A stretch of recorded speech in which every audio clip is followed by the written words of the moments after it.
السلام علیکم۔ شفق YouTube channel کے ساتھ میں ہوں آپ کی ہوسٹ مہرما۔ آخری تحفہ۔ فاضل خان ایک دیہاتی مگر تعلیم یافتہ نوجوان تھا۔ اس کا والد غریب کسان ہونے کی وجہ سے بیٹے کی تعلیمی اخراجات برداشت نہیں کر سکتا تھا، اس لیے مشکل سے ہی وہ اسے میٹرک تک تعلیم دلوا پایا تھا۔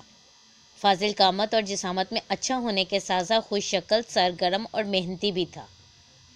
ایک خدا ترس افسر اطلاعات نے فاضل کو اپنے محکمے میں دفتری معاون کی نوکری دلوا دی تھی، جو اس کے لیے آگے بڑھنے کا پہلا قدم ثابت ہوا اور وہ بہت جلد ریڈیو پاکستان کے دفتر میں اکاؤنٹنٹ بن گیا۔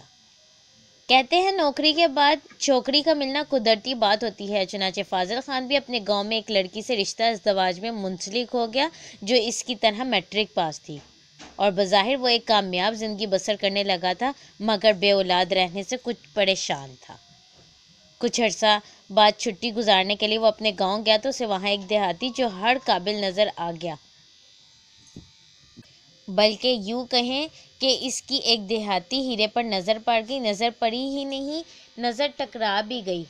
وہ گاؤں کی نوری مسلن کو دیکھ کر پہلے تو دنگ رہ گیا، پھر سوچنے لگا تھا کہنے کو تو نوری اپنے گاؤں کے ایک مسلی گھرانے سے تھی، جو برہمن کی زبان میں اچھوت اور مسلمان ہونے کے بعد مسلے یا مسلی کہلاتے ہیں۔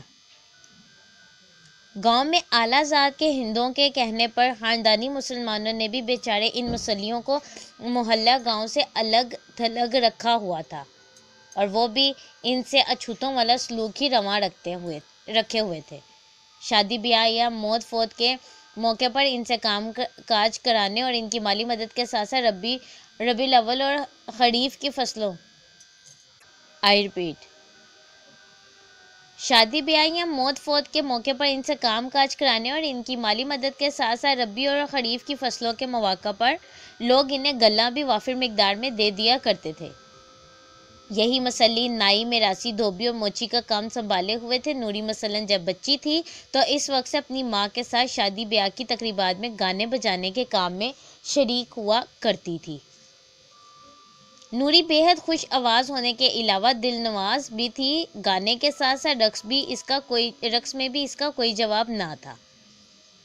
نوری مثلاً پر جب فاضل کی نظر پڑی تو اس وقت وہ جوان بلکہ بھرپور جوان ہو چکی تھی۔ ظاہری حسن و جمال میں بھی پورے گاؤں میں اس کا جواب نہ تھا، لیکن اس کا اصل حسن پیدائشی فنکارانہ صلاحیتیں تھیں۔ بلبل کا سا پرسوز ترنم، لحن داؤدی کی سی تاثیر اور حسن ادائیگی نے اسے ایک دلربا مطربہ بنا دیا تھا۔ اس کا رقص بھی سب کے لیے دنگ کر دینے والی گویا مورنی کی سی چال ہوتی تھی۔ اس کا باپ تو اسے یتیم چھوڑ کر رخصت ہو گیا تھا، مگر باہمت ماں نے اسے محنت مزدوری کر کے پالا تھا۔ لیکن جب وہ جوان ہوئی تو گاؤں کے ہر جوان کے لیے بے حد کشش بلکہ ایک فتنہ اور مرکز نگاہ بن گئی تھی۔ اس کے جن چچاؤں نے اس کے وجود کو بھی بلا دیا تھا، انہی چچاؤں کے بیٹوں میں سے ہر ایک اس کا بازو پکڑنے کے لیے بے قرار ہو گیا تھا، مگر دونوں ماں بیٹی نے سب کو ٹکا سا جواب دے دیا۔ پھر بھی اس کے چچا جا کر مسلی کا بیٹا شانو مسلی کو گویا اس کے پیچھے ہی پڑ گیا تھا اور نوری کو پانے کے لیے بڑے جتن کرتے کرتے تھکتا ہی نہیں تھا۔ فاضل خان نے نوری کو ایک شادی میں اپنی فنی صلاحیتوں کا مظاہرہ کرتے ہوئے دیکھا تو اس نے اپنے گاؤں کی ہونہار فنکاروں کو فن کی دنیا میں متعارف کرانے کی ٹھان لی۔ اس نے نوری کی ماں کو بھی اس کے لیے راضی کر لیا اور وہ ماں بیٹی کو اپنے ساتھ لاہور لے آیا۔ ریڈیو کے علاوہ کئی ایک رقص و سرور کی دیگر پروگرام میں بھی اسے متعارف کروایا گیا، جس سے نوری مثلاً کو ڈھیر سارے معاوضے حاصل ہوئے اور دونوں ماں بیٹی خوشی خوشی گھر لوٹی تو پورے گاؤں میں ایک تہلکہ سا مچ گیا۔ ادھر لاہور میں بھی اس کے لیے مانگ بڑھ گئی تھی، مگر جب چوتھی بار وہ ماں بیٹی فاضل کے ہاں آئیں تو اس کی بیوی نے برا منایا اور شوہر سے کہہ دیا کہ اب یہ نیچ ذات کی عورتیں دوبارہ یہاں نہ آئیں تو مجھ سے برا کوئی نہیں ہوگا اگر میں دوبارہ ان کو اپنے گھر دیکھوں گی۔ دوسری طرف گاؤں کے کچھ لوگوں کو بھی فاضل اور نوری کے تعلقات کی دال میں کچھ کالا کالا سا نظر آنے لگا تھا، تاہم وہ دونوں ایک دوسرے کے لیے کچھ کشش رکھنے کے باوجود ابھی تک ایک دوسرے سے بہت فاصلے پر ہی تھے۔ مگر شک اور بدگمانی کا کیا علاج؟ شادی کو 10 سال کے قریب بیت جانے کے باوجود بھی فاضل خان کے ہاں کوئی اولاد نہ ہوئی تھی۔ میاں بیوی نے باری باری ماہرین طب کی خدمات حاصل کی تو پتہ چلا کہ بیوی بانجھ ہے اور اولاد کے قابل نہیں ہے۔ عورت کے لیے بانجھ پن کی یہ خبر بہت بڑا صدمہ ہوتی ہے، اور جب اسے یہ شک ہو جائے کہ اس کا میاں کسی اور عورت میں دلچسپی لینے لگا ہے تو پھر یہ صدمہ ناقابل برداشت ہو جاتا ہے۔ اس لیے فاضل کی بیوی نے اسے ہر حال میں نوری مسلم سے دور رکھنے کے جتن کرنے لگی تھی۔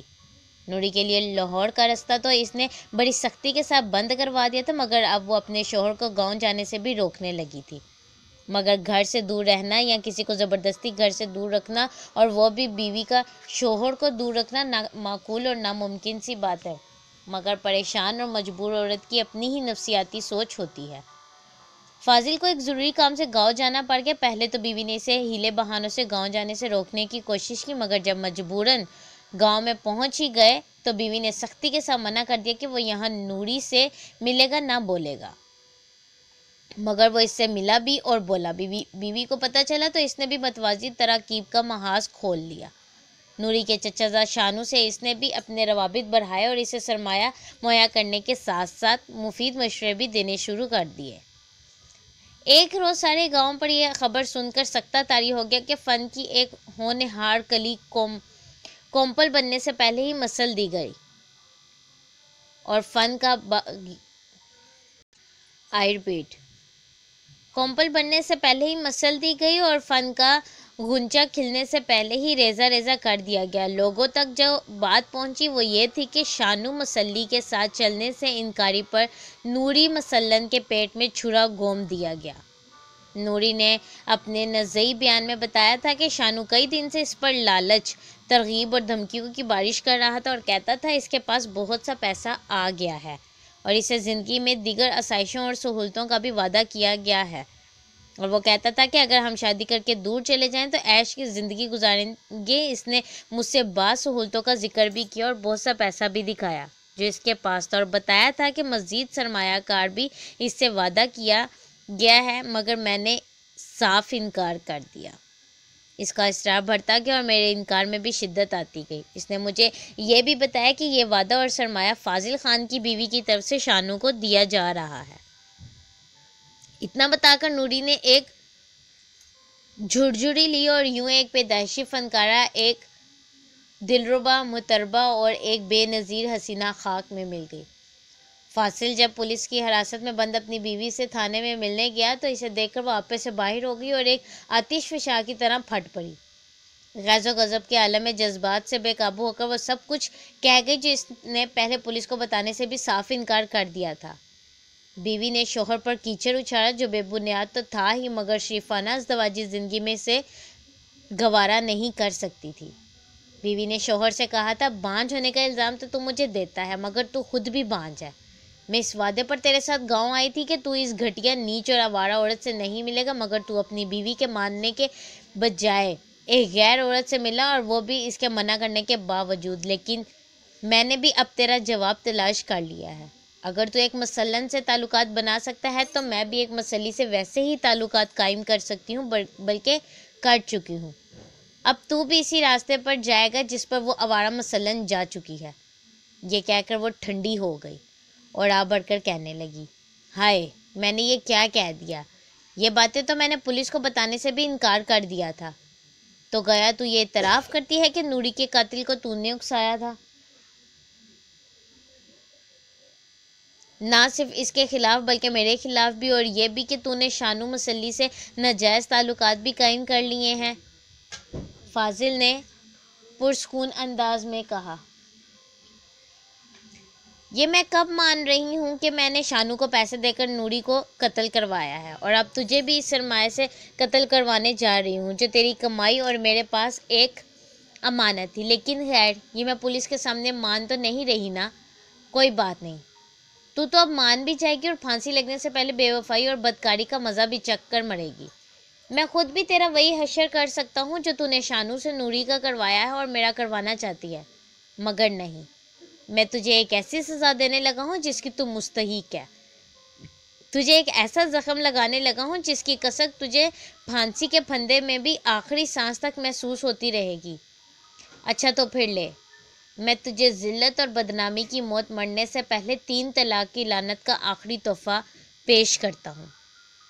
یہ کہہ کر فاضل خان جیل سے چلا گیا اور واپس نہیں آیا۔ اس طرح کی مزید ویڈیو سننے کے لیے شفق یوٹیوب چینل کو لائک اور سبسکرائب کرنا مت بھولیں۔ شکریہ۔